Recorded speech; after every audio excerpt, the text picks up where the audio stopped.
3장 14절에서 19절까지의 말씀입니다.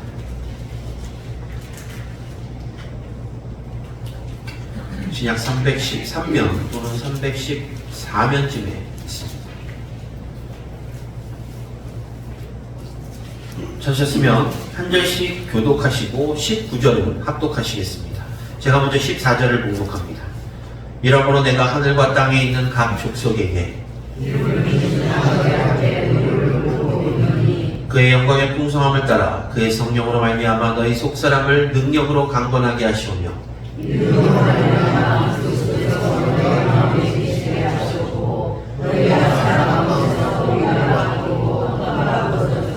능히 모든 성도와 함께 지식에 넘치는 그리스도의 사랑을 알고 그 너비와 길이와 높이와 깊이가 어떠함을 깨달아 하나님의 모든 충만하신 것으로 너희에게 충만하게 하시기를 구하노라. 아멘. 좀 어려운 찬양이었나봐요. 다음에도 연습해서 같이 잘 부르도록 하겠습니다. 제가 먼저 인사드립니다. 오늘 이 예배에 참석하신 우리 성도님들을 주님의 이름으로 환영합니다. 오늘 하나님께서 우리들에게 주신 이 말씀을 통해서 하나님의 온전한 자녀요, 예수 그리스도의 제자요, 광음의 성도들로서의 삶의 결단이 있는 시간 되시기를 주님의 이름으로 간절히 축원합니다. 혹시 기억하시는 분들도 있으시겠지만 제가 어렸을 때 그 토요일날 밤이 되면 그 TV에서 영화를 이렇게 틀어줬어요. 뭐 그 당시에는 뭐 어리기도 했고 극장이 이렇게 활성화되지가 않아서 그 토요일날 저녁 시간에 이제 그 외국 영화를 좀 보는 그런 재미가 쏠쏠했습니다. 제가 어렸을 때 본 영화들이 이제 좀 기억이 나는데 그 중에 이 포세이돈 어드벤처라는 영화가 있어요. 혹시 기억하시는 분들 계시나요? 이 포세이돈 어드벤처라는 영화가 있는데 이 영화는 실제로 일어났던 그 사건을 각색해서 영화로 만든 겁니다. 그러니까 아주 큰 그런 유람선이 있었는데 이 유람선이 좌초가 돼요. 그래서 배가 뒤집혀집니다. 그래서 거기 이제 뭐 죽은 사람도 있고 살아있는 사람도 이제 생존해 있는 사람도 있는데 그 생존해 있는 사람들이 이제 배가 점점 뒤집어져서 가라앉는 가운데 이제 생존하려고 막 이렇게 노력하고 뭐 그런 내용의 영화였는데요. 어린 나이에 제가 보기에도 상당히 그 재미가 있었고 흥미가 있었던 영화였습니다. 이 영화가 1972년도에 만들어졌는데 이 1972년도에 유별나게 전 세계에 재난 영화가 많이 만들어졌다라고 해요. 그래서 제가 그 72년도에 만들어졌던 재난 영화들을 좀 찾아보니까 그 재난 영화에는 그 일정 부분의 그 스토리가 있더라고요. 그러니까 첫 번째 내용은 이렇습니다. 먼저 영화가 시작되면 모두가 다 즐겁고 행복한 모습이에요. 가족끼리 담소 나누고 연인들끼리 뭐 즐기기도 하고 이런 가운데 갑작스럽게 재난이 와요. 재난이 오면서 사람들이 무질서해지게 됩니다. 그리고 그 재난으로 인해서 피해도 있고 재난으로 인해서 공포에 휩싸여서 사람들이 정상적인 사고를 하지 못해요. 그런데 그 가운데 이제 정상적인 사고를 한 영웅이 나타납니다. 그리고 그 영웅이 그 사람들을 진정시켜요. 그리고 이 재난의 현장에서 빠져나갈 수 있는 그런 길을 제시합니다. 물론 그 가운데서 여러 사람들 간의 그 심리적인 문제, 그러니까 여러 사람들의 성격이 맞지 않아서 뭐 싸움도 일어나고 뭐 화해도 하고 이러다가 숭고한 희생이 한번 생기고 나서 마지막에 극적으로 구출되고 영화가 끝나는 그런 일정한 패턴이 계속해서 유지되는 그런 재난 영화들이 많이 있더라고요. 제가 조금 전에 말씀드렸던 이 포세이돈 어드벤처라는 영화에도요. 지금 화면에 보면 제일 왼쪽에 있는 사람이 제가 아까 말씀드렸던 그 영웅의 역할을 하는 사람입니다. 바로 목회자인데요. 이제 이 배가 뒤집어지고 나서 살아있는 사람들을 정상적인 사고를 유일하게 하고 있었던 이 목사님이 이 패닉, 공포에 빠졌던 사람들을 이제 정상적인 사고로 돌이키게 해요. 그리고 이 목회자가 나중에 자신을 희생함으로 나머지 생존자들이 극적으로 구조되는 그런 스토리가 바로 이 영화였습니다. 사랑하는 광업교회 성도 여러분, 이처럼요, 재난이 닥쳐왔을 때, 고난이 닥쳐왔을 때 많은 사람들은 공포에 휩싸이거나 좌절에 빠져서 정상적인 사고를 하지 못해요. 근데 모든 사람들이 그렇진 않아요. 그 가운데서도 정상적인 사고를 하는 사람, 그리고 그 공포에 빠진 사람들을 올바르게 이끌려고 노력하는, 아까 말씀드린 그 영웅이 반드시 나타나게 되어 있습니다. 우리가 성경을 읽다 보면 많은 사람들이 이러한 영웅의 역할을 감당했음을 알게 되는데요. 그 중에 대표적인 인물을 이야기하자면 요나가 있고요. 그리고 또 누가 있냐면 사도 바울이 있습니다. 우리 성도님들께서는 잘 아실 거예요. 요나에 대해서 특별히 잘 아실 텐데, 요나는 그 당시에 매우 하나님으로부터 사랑받고 하나님께 귀히 쓰임받는 선지자였습니다. 그래서 하나님께서 그를 부르셔서 당장 당시에 강대국이면서 이스라엘을 핍박하고 있던 아스루의 수도 니느웨로 가라고 명령하세요. 그 이유는 그 니느웨로 가서 죄악에 빠진 니느웨 사람들을 회개시켜라, 복음을 증거하라라는 그런 취지로 명령을 내리십니다. 그런데 어떻게 됐죠? 요나는 니느웨로 가지 않고 다시스로 가는 배를 탑니다. 즉 하나님의 명령을 어기게 된 거예요. 요나가 그렇게 한 이유는 지금 그들이 비록 악하게 살고 있지만 복음이 들어가고 하나님의 은혜를 입으면 그들이 회개하고 하나님께로 돌아올 것을 알고 있었기 때문인데, 당시 이 요나는 유대인, 즉 선민 세상이 너무 깊은 사람이어서 자신의 민족을 핍박했던 그 니느웨 사람들이 하나님의 은혜를 받는 것을 용납하지 못했던 것 같아요. 그러다 보니까 이제 니느웨로 가라는 그 명령을 거부하고 다시스로 도망갑니다. 그런데 우리가 성경을 읽어서 잘 알고 계시겠지만 어떻게 됐죠? 하나님께서 그 요나가 탄 배가 풍랑을 만나게 하십니다. 풍랑을 만난 그 배 속에 타고 있던 사람들은요, 이제 풍랑으로 인해서 자신들이 죽을 수밖에 없는 상황이 되자 혼미백산하고 당황하는 모습을 보여요. 그래서 그 배의 선장이 각각 자신들이 믿는 신에게 기도하라라고 말할 정도로 몹시 혼란이 가중되어 있는 그런 배 아니었습니다. 심지어 그 선장이 그런 가운데 돌아보니 태평하게 배 밑에서 자고 있는 요나를 발견하게 돼요. 그래서 그 선장이 요나에게 이렇게 얘기합니다. 요나서 1장 6절인데요. 자는 자여 어찌함이냐? 일어나서 내 하나님께 구하라. 혹시 하나님이 우리를 생각하사 망하지 아니하게 하시리라 라고 말하게 됩니다. 우리는 이 부분에서요, 혹시라는 부분에 좀 집중해야 됩니다. 혹시. 이 선장은요, 혹시라도 신의 도움을 받아서 이 상황 가운데서도 우리가 목숨을 부지할 수도 있을 것이라는 희망을 갖고 있었다라는 증거이기도 해요. 원래 선장은요, 배를 이끌어가는 사람이잖아요. 그 배에 타고 있는 많은 승객들을 안전하게 목적지로 데리고 가야만 되는 그런 임무를 가진 사람입니다. 그러다 보니까 그 역시 자신이 죽을지도 모르는 상황 가운데서도 침착하게 상황을 정리하고 각각 선원들이나 배에 타고 있던 사람들에게 너희가 믿는 신에게 기도하라라고 권면할 정도로 지극히 정상적인 사고를 하고 있어요. 그러니까 다시 말해서 이 선장은 지금 당장 내가 무슨 일을 어떻게 해야 되는지를 명확하게 알고 있었던 사람이라는 것입니다. 자, 상황이 바뀌어서요, 결국 이 풍랑이 왜 누구 때문에 오게 되었는지를 재비뽑잖아요. 그래서 요나가 뽑히게 되고 결국 요나는 자기 때문에 이러한 풍랑이 일어났다라는 사실을 고백하게 됩니다. 그리고 결국 바다에 빠지게 되죠. 이제 상황을 좀 바꿔서요, 다른 인물을 좀 찾아볼게요. 바로 사도 바울인데요. 사도 바울 역시 죄수의 신분으로 로마로 호송되어 가던 도중에 유라굴로라는 큰 태풍을 만나게 됩니다. 배에 타고 있던 많은 사람들, 승객들, 죄수들, 간수들이 이제는 우리는 죽겠구나라고 좌절하고 실망하고 있을 때 어떻게 했죠? 사도 바울은 그들에게 담대히 말하고 있어요. 사도행전 27장 22절에서 26절인데요. 이건 유로글로고요.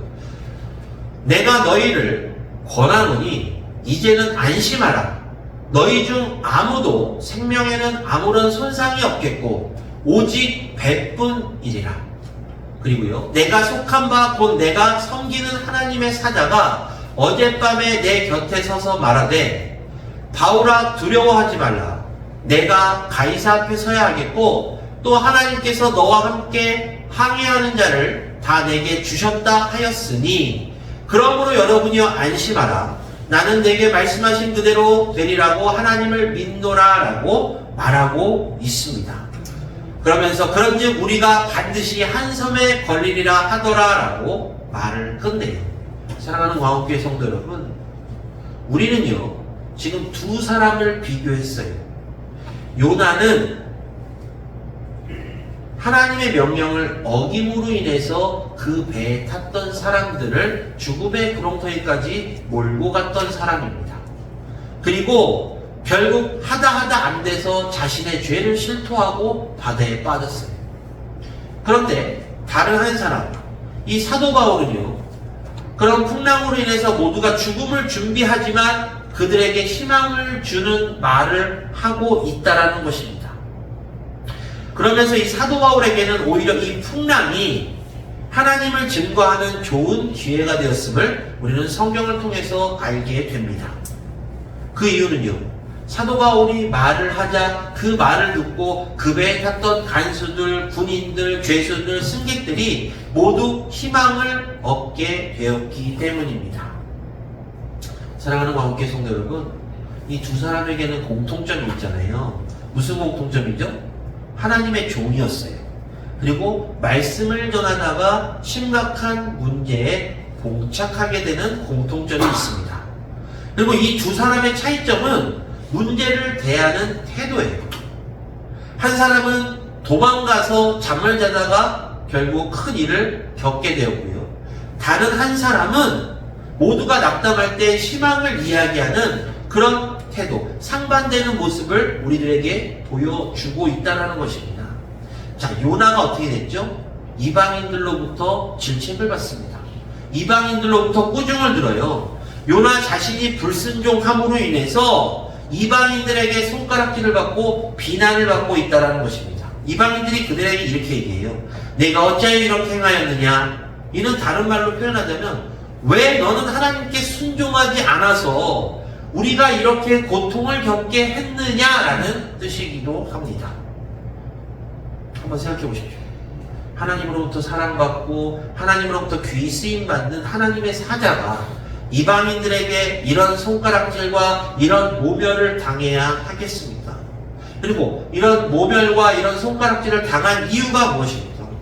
바로 요나 자신의 생각대로 했기 때문에 이런 결과를 초래한 것입니다. 그런데 사도 바울은요, 그렇지가 않아요. 사도 바울은 잠을 잔 것도 아니고 매우 당당하게 그 배에 탔던 사람들에게 희망의 참말로 권면하고 있습니다. 공황 상태에 있는 배 속에 있는 사람들에게 해야 할 일, 앞으로 할 일들에 대해서 명확하게 이야기하고 있는 장면을 우리들에게 보여줍니다. 그런데요, 이거보다 조금 더 깊숙하게 들어가면 이 둘의 이 행동을 통해서 우리가 알고 있는 것은 차이점을 알게 되는데, 그것은 바로 내 앞에 닥쳐진 이 문제들에 대해서 현격히 내면의 성숙도를 차이를 보여주고 있다는 것입니다. 먼저 사도 바울을 좀 볼게요. 사도 바울이 이 에베소서를 통해서, 이 에베소 교회에 보내는 편지를 통해서 그들에게 하고 싶었던 이야기가 무엇인가? 저는 이 에베소서를 다 읽고 나서 한 문장으로 표현하자면 이렇게 말씀드리고 싶어요. 성장하라. 사도 바울은요, 일평생 복음을 전하는 일에 힘썼던 사람이에요. 그런데 우리가 오해하지 말아야 될 것은 그가 단지 복음을 전하는 일에만 힘썼던 것이 아니라 복음을 전한 사람들도 돌아보고 복음을 전한 사람들의 문제점도 발견해서 고쳐주고 그들을 계속해서 권면하고 위로하며 돌봤다라는 것입니다. 그리고 복음이 없는 지역에 가서 복음을 증거하는 가운데 자신이 개척했고 자신이 모아놓은 그 교회들에게 끊임없이 편지를 보내어 그들을 위로하고 권면하고 예수 그리스도의 사랑으로 어루만져줬다라는 것을 우리는 바울의 서신서를 통해서 알게 돼요. 일반적으로요, 우리가 성장, 그러면 어떻게 생각하시죠? 성장은 발전하는 거잖아요. 몸집이 커져가면서 뭔가 체계를 잡혀가는 것이 우리는 성장이라고 알고 있습니다. 그래서 교회는 부흥, 성장이 주된 목적이기도 해요. 근데 많은 그리스도인들이 이런 부분에 대해서 조금 어렵게 생각하시는데, 부흥하고 성장, 당연히 우리의 목표이기도 하지만요, 중요한 것은 부흥과 성장 이전에 앞서서 우리 속에, 우리 내면에 있는 온전한 믿음이 과연 올바로 되어 있는가, 견고한가, 하나님께 기쁨을 드리는가, 하나님 보시기 합당한가가 중요하다는 것입니다. 오늘 본문이 들어있는 이 에베소 교회에 보낸 편지를 보면 바울도 역시 같은 시각으로 권면하고 있어요. 자, 4장 13절에서 15절인데요. 우리가 다 하나님의 아들을 믿는 것과 다 아는 일에 하나가 되어 온전한 사람을 이루어 그리스도의 장성한 분량이 충만한 데까지 이르리니, 이는 우리가 이제부터 어린아이가 되지 아니하여 사람의 속임수와 간사한 유혹에 빠져 온갖 교훈의 풍조에 밀려 요동하지 않게 하려 함이라. 오직 사랑 안에서 참된 것을 하여 범사의 계획까지 잘할지라. 그는 머리니 그리스도라. 아멘. 사랑하는 광원교회 성도 여러분, 사도 바울은 복음을 전하는 데만 급급했던 사람이 아니에요. 복음을 전하면서 복음을 받아들인 사람들이 속 내면의 성장까지도 걱정하고 지속적으로 권면했다라는 것이에요. 조금 전에 읽은 내용을 요약하자면 이거잖아요. 예수님처럼 성장하라. 예수님처럼 성장하라라는 뜻입니다. 그런데 우리가 잘 알고 있는 대로 쉽지가 않아요. 예를 들어서 요나, 아까 말씀드린 요나는 그 당시를 책임지던 선지자였습니다. 하나님으로부터 말씀을 듣고 그 말씀을 대언하던 대언자였어요. 그런데 그가 하나님께 쓰임을 받는 사람임에도 불구하고 하나님께 불순종함으로 인해서 이방인들에게 손가락질 받고 이방인들에게 모멸감을 당했다라는 것입니다. 자, 그가 왜 그렇게 됐을까요? 그가 믿음이 없어서 그랬을까요? 그가 믿음이 없기 때문에 이방인들에게 손가락질을 받고 하나님의 뜻을 거역했던 것일까요? 아닙니다. 그가 만약에 믿음이 없었더라면 하나님께서는 그 요나를 결코 사용하지 아니하셨을 것입니다. 그런데 왜 그는 하나님의 사람임에도 불구하고 왜 이방인들에게 손가락질을 받는 비참한 모습을 우리들에게 보여주고 있습니까? 그 이유는 자신의 성품, 기질, 가치관, 상식을 넘어서 성숙한 신앙이 없었기 때문이에요. 어떤 분들은 또 이렇게 말씀할 수도 있어요. 아니, 선지자가 성숙한 신앙이 없다라는 게 말이 됩니까? 당연히 있습니다. 이 요나는 신앙의 다른 면에 많이 성숙한 부분을 우리들에게 보여줘요. 대표적으로 요나서 뒷부분에 나오는 박넝쿨 사건도 그렇습니다. 요나는 자신이 복음을 증거한 니느웨 사람들이 회개하는 것을 원치 않았나 봐요. 그렇기 때문에 자신이 하나님의 명령에 따라서 복음을 증거했음에도 불구하고 그들이 하나님의 은혜를 받아서 회개하고 하나님의 자녀로서의 권세를 받는 것을 몹시 싫어했음을 알게 돼요. 하나님의 사람이라면, 복음을 증거한 사람이라면 그 복음을 받아들이고 하나님의 자녀로서 하나님의 사랑 가운데서 하나님의 자녀의 권세를 누리는 것을 지극히 바라보며 기뻐해야 될 사람이 그렇지 못한 모습, 즉 인격과 믿음의 비성숙함을 우리들에게 보여주고 있다는 것입니다. 그래서 어떻게 했죠? 요나서 4장 9절을 보면요, 하나님이 요나에게 이르시되 내가 이 박넝쿨로 말미암아 성내는 것이 어찌 오느냐 하시니 그가 대답하되 내가 성내어 죽기까지 할지라도 오르니이다 할 정도로 이렇게 믿음이 신앙이 미성숙했던 것입니다.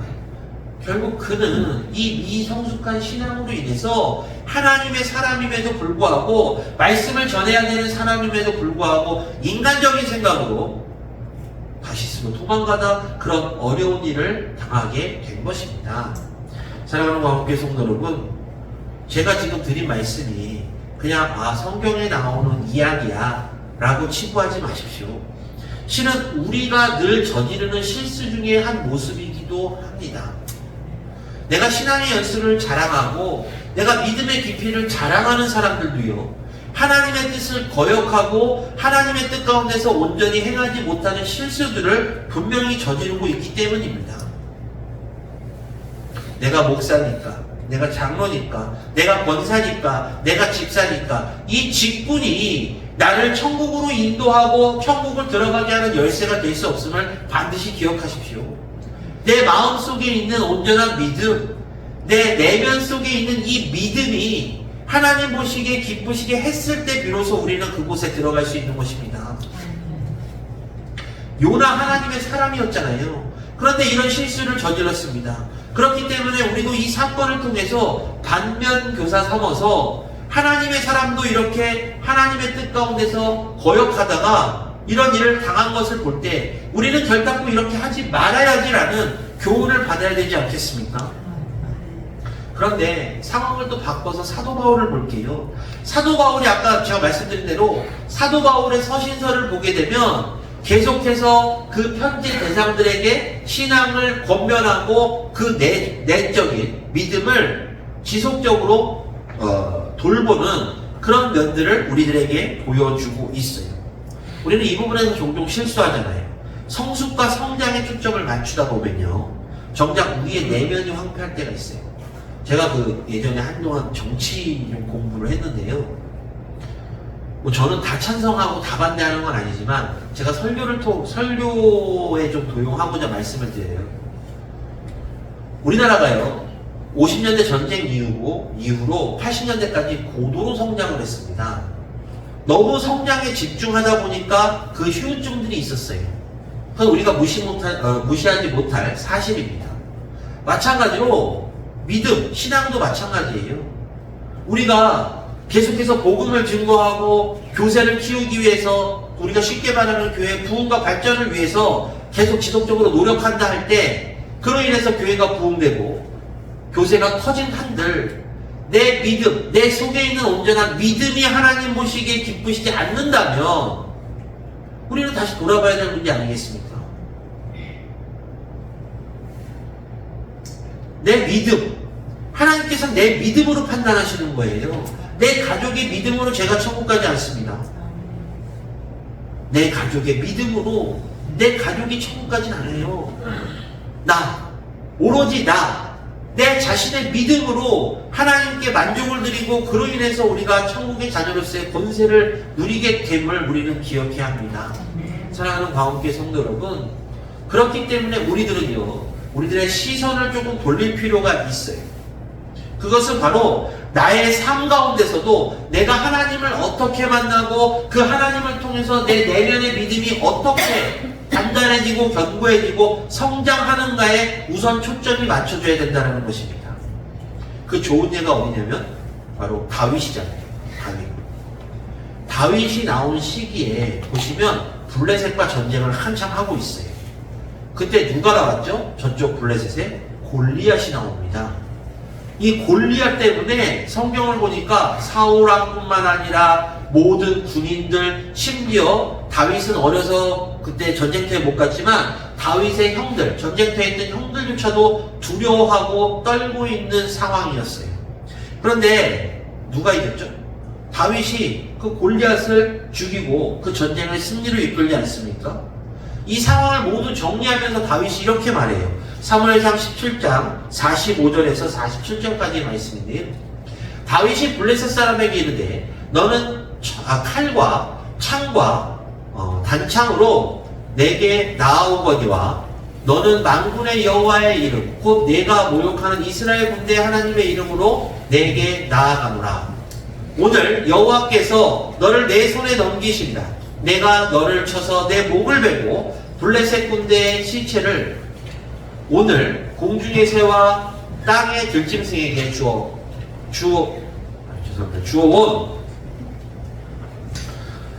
온 땅으로 이스라엘의 하나님이 계신 줄 알게 하겠고 또 여호와의 구원하심이 칼과 창에 있지 아니함을 이 무리에게 알게 하리라. 전쟁은 여호와께 속한 것인즉 그가 너희를 우리 손에 넘기시리라 라고 말씀하고 있습니다.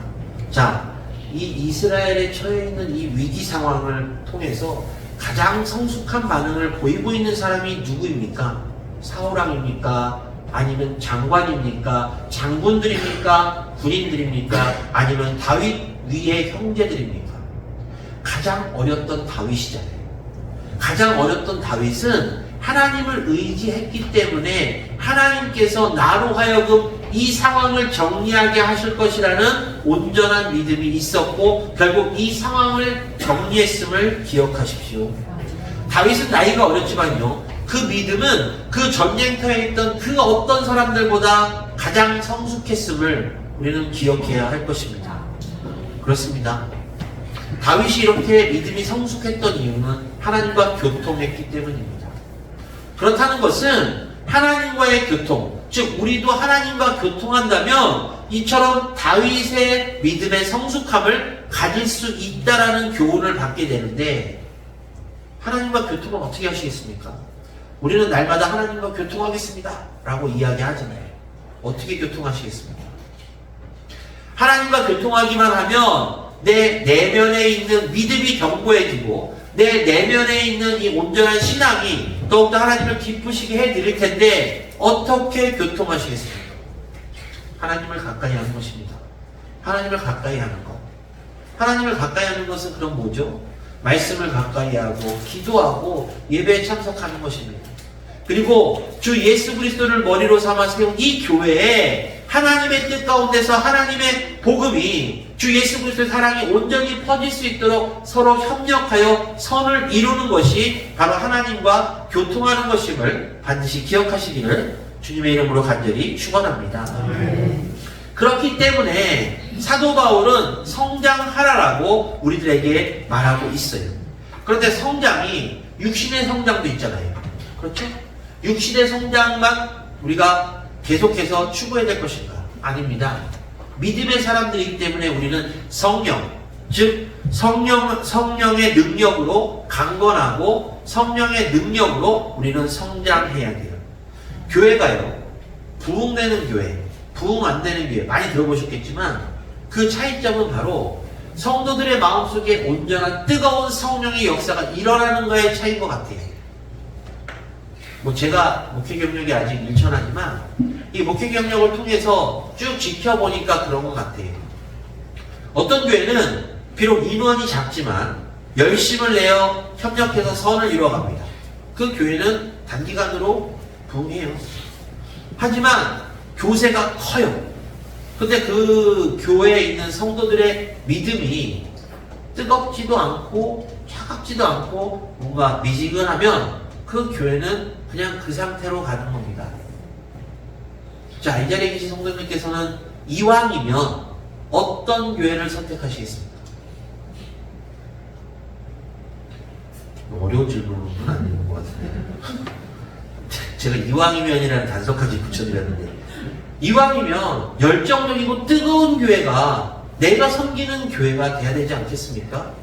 내가 어차피 하나님 부르시기 전까지 신앙생활을 해야 하는 상황이라면 내가 섬기는 교회가 조금 더 교세도 좀 커지고 좀 뜨거운 열정을 가지고 주 예수 그리스도의 향기를 전하는 교회가 되는 그런 보람찬 신앙의 모습이 있으면 좋지 않겠습니까? 내가 섬기는 교회가 하나님의 뜻 가운데서 하나님이 말씀하신 것들을 다 이루어가면서 세상의 빛이요 이 지역의 복음화에 앞장서는 시금석의 역할을 감당하는 교회가 될 때 뭔가 신앙의 보람도 있고 내가 믿음 생활을 이 맛에 하는 거지 라는 그런 기쁨도 있지 않겠습니까? 그런데 왜 그렇게 하지 못할까? 왜 그게 쉽지 않을까? 인간은 죄인이기 때문입니다. 인간은 기본적으로 죄의 습성을 가지고 있는 죄인이기 때문이에요. 그렇기 때문에 내가 이렇게 하려고 노력은 하지만 그렇게 쉽게 되진 않아요. 그래서 성경이 우리들에게 성령으로 성장하라, 성령의 능력으로 성장하라라고 권면하고 있는 것입니다. 성령의 능력으로 성장하게 되면 그 죄를 멀리하게 될 것이고, 그 죄가 멀리하게 되어지는 순간부터 제가 조금 전에 말씀드린 대로 내가 섬기는 교회가 하나님의 뜻 가운데서 뭔가 일이 이루어짐을 체험하게 될 것이고, 예수 그리스도의 향기를 전하면서 하나님의 말씀을 증거하는 시금석의 역할을 감당하는 그런 교회가 될 것이기 때문입니다.